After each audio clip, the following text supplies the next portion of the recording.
Merhaba sevgili arkadaşlar, Renkler ve Zevkler kanalından herkese selamlar, saygılar. Bir zeytin serüveni videosuyla daha karşınızdayız. Bu videomuzda sizlere kırma yeşil zeytin nasıl yapılır onu anlatmaya, göstermeye çalışacağız. Biz geçtiğimiz günlerde kendi bahçemizdeki ağaçlarımızdan zeytinleri topladık.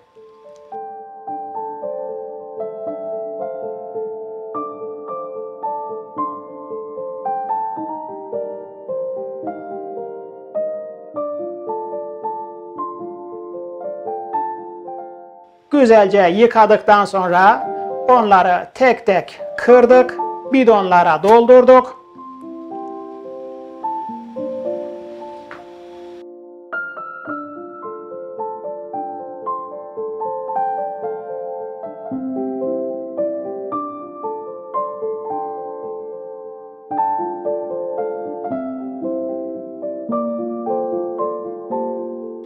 Ve içerisine su doldurduğumuz bu bidonların sularını daha önce bir kez değiştirdik. Ve işte geldik bugüne. Şimdi ne yapacağız? Bu kırma yeşil zeytinlerimizi kuracağız. Hemen örnek bir tane bidon üzerinde açıklamalar yapalım. Şöyle kapağını açtık. Dediğimiz gibi önceden bir kez suyunu değiştirdik. Yaklaşık üzerinden 2 gün zaman geçti. Şimdi bir kez daha suyunu değiştireceğiz. Yani ikinci su değişikliğinde bu bidonu kurmuş olacağız. Şu ayrıntıya dikkat edelim. Eğer ki biz bu yeşil zeytinleri hemen yemek istiyorsak, bir an evvel olsun ve çabucak yemeye başlayalım düşünüyorsak, sularını bir gün ara ile 3 kez, 4 kez, belki 5 kez bu bidonun suyunu değiştirmek gerekiyor. Suyu değiştireceksin. Normal çeşme suyu ile yeniden dolduracaksın. Bir gün sonra tekrar değiştireceksin. 3 kez, 4 kez, 5 kez değiştirdiğin zaman bu yeşil zeytin daha hızlı sürede olacak, olgunlaşacak ve yemeye hazır hale gelecek. Ama biz arkadaşlar çokça zeytinimiz var. Hepsini aynı anda tüketemeyeceğimize göre kimisinin suyunu daha çok değiştirmemiz, kimisininki de daha az değiştirmemiz gerekir. Suyunu az değiştirdiğimiz zeytin bidonları daha uzun süre dayanıklı olur. 1 yıla kadar dayanabilir.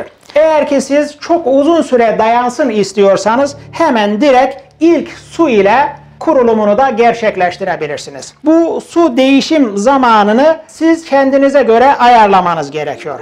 Evet, hemen bir tane örnek kurulumu gerçekleştirelim. Bakınız 2 günden beri bu suyun içerisinde, çeşme suyunun içerisinde beklemekte olan zeytinin suyunu boşalttık. Bakınız gördünüz mü? Hem acı su boşaldı hem de bir miktar zeytinin yağı gitti. Burada şöyle de bir durum var arkadaşlar. Bu zeytinin ne kadar çok suyunu değiştirirseniz besleyicilik özelliğini o kadar kaybeder. Yani bizden size tavsiye çok fazla suyunu değiştirmekte. Besleyicilik özelliğini kaybetmesi dolayısıyla tadını da azaltıyor, yağını da götürüyor. Onun için çok fazla değiştirmenizi tavsiye etmiyoruz. Son kurulumda salamura diye tabir edilen son kurulumda çeşme suyu mu kullanacağız? Hayır. Çünkü çeşme suyunun içerisinde klor ve kireç olması muhtemeldir. Bundan dolayı hazır su aldık marketlerden. Onu kullanacağız. Aslında bizim su arıtıcımız da var. Su arıtıcısından su alıp onu da kullanabilirsiniz. Biz hazır suyu tercih ettik bu sefer de. Önce isterseniz tuzunu koyalım. Ondan sonra suyunu koyalım. 1 bardak. Bakın klasik su bardağı. 5 litrelik bidonun içerisine atıyoruz. Eğer ki siz 5 litrelik değil de 1 litrelik bidon kullanacaksanız her 1 litre için 1 yemek kaşığı kalın salamura, kaya tuzu koymanız gerekir. 2 litrelik mi kuracaksınız? 2 kaşık. Biz işte 5 litrelik kurduğumuza göre 5 kaşık 1 bardak ediyor. Bu bardağı şöyle üzerine döktük. Hafiften şöyle sallayalım, yayılsın. Ve arkadaşlar isteğe bağlı olarak şöyle 1 çay kaşığı da limon tuzu.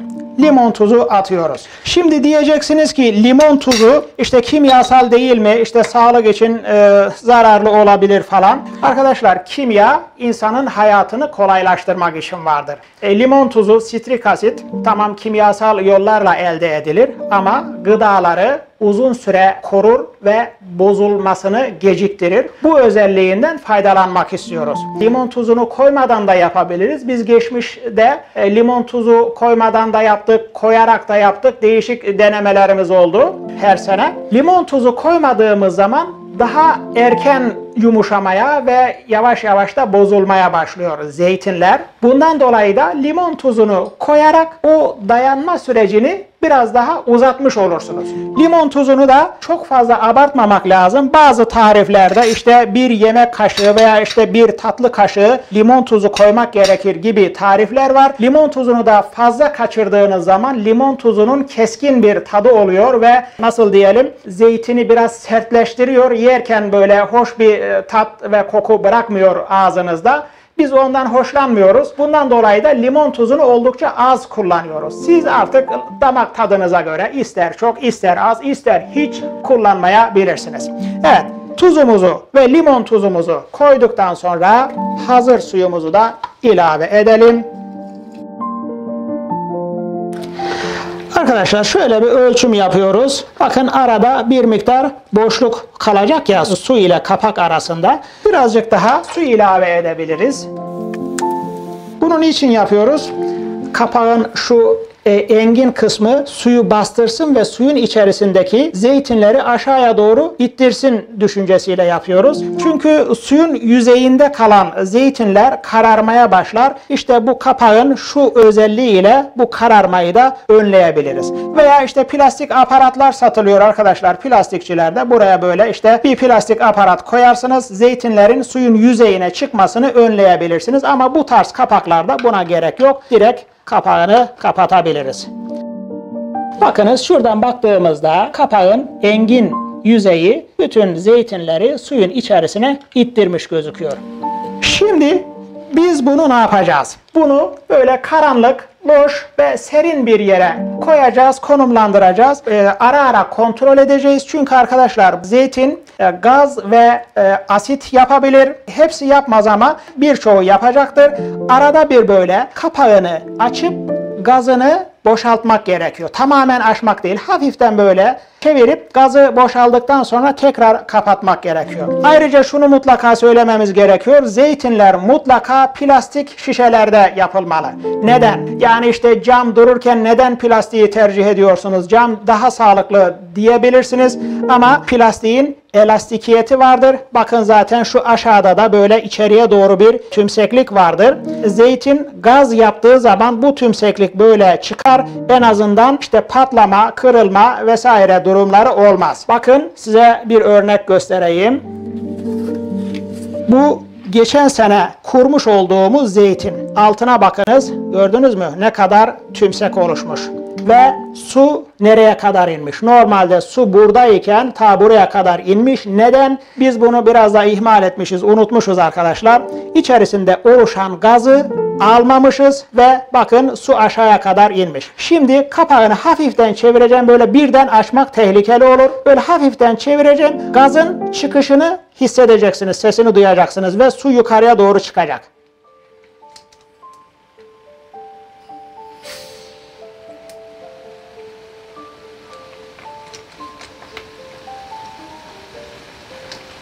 Evet. Gerekirse hafiften üzerine biraz su ilave yapabiliriz. Bu da artık kısa sürede tüketilmesi gerekiyor. Çünkü yavaş yavaş yumuşamaya başlamış. Artık yeni sezon zeytinlerimiz de geldiğine göre bunu bir an evvel tüketmemiz gerekiyor. Plastik şişede kurmanın önemi de bu. İçerisinde oluşan gaz elastikiyet özelliğinden dolayı patlatma yapmaz. Cama kurmuş olsanız camı patlatıp etrafı kirletebilir. Bunu da söyleyelim. Bu kurmuş olduğumuz zeytini rafa koyduk. Altına bir tabak koymanızı tavsiye ederiz. Mesela şöyle bir tepsi koyabilirsiniz. Buradan fazla su dışarıya tahliye olabilir. Etrafı kirletmemiş olur. Şimdi ben bunu aradan 3 ay geçti. Açıp artık tüketmem gerekiyor. O zaman ne yapacağım? O zaman da işte bakınız bu da yine geçen seneden kalma tüketmeye devam ettiğimiz zeytinimiz. Aynı içerisinde artık tuz tamamen erimiş. Herhangi bir tuz gözükmüyor. İçerisindeki su. Hemen şöyle kaseye biraz zeytin çıkartalım. Şöyle bir sudan geçirelim. Hemen tadına bakıyoruz. Biraz acımsı. Bunun nedeni de geçen sene suyunu hiç değiştirmeden kurmuştuk. Şimdi suyunu 2 kez değiştirerek kurduk. O acılığın nedeni de kimisi de böyle sever arkadaşlar. Böyle zeytini biraz acımsı sever. Eğer ki acımsı ya da acımtırak bir lezzet olsun istiyorsanız suyunu hiç değiştirmeden direkt kurabilirsiniz. Ama size tavsiyemiz 1 veya 2 defa suyunu değiştirin. Şu acılık gitsin. Ben onu pek sevmiyorum, bu acılığı. İşte hemen direkt tüketebilirsiniz. Üzerine hafiften zeytinyağı veya normal çiçek yağı dolandırırsınız. İşte artık tercihe göre pul biber, limon, sirke vesaire çeşitli şeylerle zenginleştirip güzel bir kahvaltılık malzeme haline getirebilirsiniz bu güzelim zeytinleri. Ben şimdi aynı şekilde diğer bütün bidonları da kurulumunu gerçekleştireceğim ve işte eşe dosta akrabaya dağıtacaklarımız, vereceklerimiz var. Kendimizin yiyecekleri var. Onları uygun bir yerde bekletmeye başlayacağız. Suyunu eğer ki 6 kere 7 kere değiştirmişseniz 2 hafta sonra bu yeşil zeytin olgunlaşır ve yenilecek hale gelir. Suyunu 3-4 kez değiştirmişseniz 1-1,5 ay sonra yenilecek hale gelir. Suyunu 1 kez, 2 kez değiştirmişseniz de işte 5-6 ay sonra yenilecek hale gelir. Bu kaba bilgiyi siz de kendi uygulamanıza göre kıyaslarsınız. Ufak tefek değişiklikler olabilir. Sevgili arkadaşlar, size tavsiyemiz kendi yeşil zeytininizi kendiniz yapın. İster bizim gibi ağaçlardan toplayıp zeytin kurabilirsiniz. İsterseniz de pazarlardan satın alıp kendi zeytininizi kendiniz kurarsanız doğal zeytin tüketmiş olursunuz. Ne yediğinizi en azından bilirsiniz. Marketlerde satılan zeytinlerin nasıl yapıldığına dair bir bilgimiz yok maalesef. Onun için kendi sağlığımızı korumak amacıyla kendi yeşil zeytinimizi kendimiz kurmalıyız. Bizden size tavsiye. Bizleri izlediğiniz için, bizleri dinlediğiniz için çok teşekkür ederiz. Başka bir renkler ve zevkler videosunda görüşmek üzere. Başka bir zeytin serüveni videosunda görüşmek üzere. Kendinize çok iyi bakın. Hoşça kalın. Kanalımıza abone olmayı unutmayın. Allah'a emanet olun.